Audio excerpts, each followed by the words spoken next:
Today I want to talk to you about fear and the impact that fear has on individuals and organizations. There's two things we need to know about fear to get started. Number one, you don't make good decisions when you're afraid. And number two, when you're afraid, you're inward focus instead of outer focus. Because you see, what happens is fear ignites your amygdala, your lizard brain. It's the most primitive part of your brain back here, and it ignites that fight, flight, freeze response. And this has a detrimental effect on you and anybody you're trying to connect with. And here's what happens organizationally. Fear, as it goes down an organization, becomes bigger and bigger and even more detrimental. So I want to give you an example. And this is a sales example because we work with a lot of sales teams, but it applies to just about anything.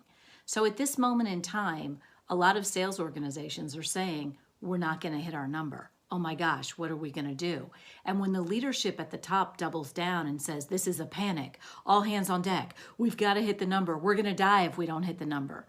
They mean it metaphorically, but to the seller's brain, it becomes literal. And salespeople go into customer interactions thinking, I've got to close this deal. I'm going to die if I don't close this deal. And that creates off-putting behavior with the customer because the seller is focused on themselves.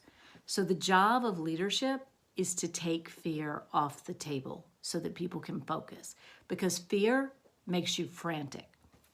The way you get your people to focus instead is you point them outwards. You say, we're here to make a difference to customers. And this doesn't matter if you're leading a team of 100,000 or you're just leading yourself.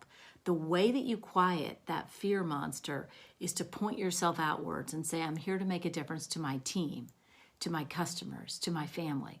Because what that will do is that will ignite your frontal lobes. And when you do that, you make better decisions and you create a better reputation for yourself.